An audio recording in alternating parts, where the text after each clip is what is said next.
इतिहास गवाह है कि ब्रिटिश हुकूमत के खिलाफ देश की महिला क्रांतिकारियों ने भी पुरुषों के साथ कंधे से कंधा मिलाया।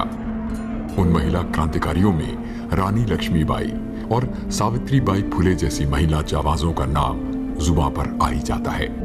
इसी कड़ी में बेगम हजरत महल का नाम भी आता है, जिन्होंने 1857 के स्वतंत्रता संग्राम में अपना सब कुछ लुटाकर अंग्रेजों के खिलाफ लड़ाई लड़ी। बेगम हजरत महल अवध की आखिरी बेगम उन चंद वीरांगनाओं में से एक थीं, जिन्होंने 1857 के स्वतंत्रता संग्राम में अंग्रेजों से लोहा लिया।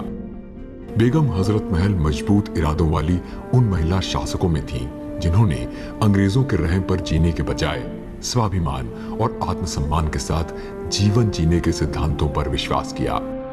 अवध के शायर नवाब वाजिद अली शाह से विवाह और नवाब के वारिस को जन्म देने के बाद उन्हें हजरत महल का खिताब दिया गया। 1856 में ईस्ट इंडिया कंपनी के अवध पर कब्जा करने के बाद नवाब को निर्वासित कर कलकत्ता भेज दिया गया, लेकिन उनकी बेगम हजरत महल अंग्रेजों की गुलामी के लिए तैयार नहीं थी।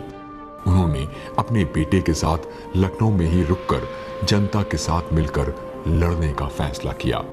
बेगम हजरत महल के युद्ध कौशल और कुशल नेतृत्व के कारण अवध का अधिकांश हिस्सा अंग्रेजों से छीन लिया गया और अंग्रेज सिर्फ लखनऊ की रेजिडेंसी तक ही सीमित रह गए।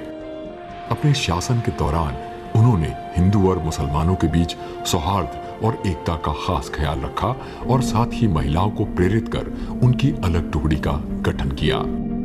जल्द ही दिल्ली के बाद अंग्रेजों ने लखनऊ पर हमला कर दिया और कई भीषण संघर्षों के बाद पराजय निश्चित लगने पर बेगम अपने साथियों के साथ नेपाल के जंगलों में चली गईं। अपने जीवन के आखिरी 2 दशक उन्होंने नेपाल में शरणार्थी के रूप में गुजारे।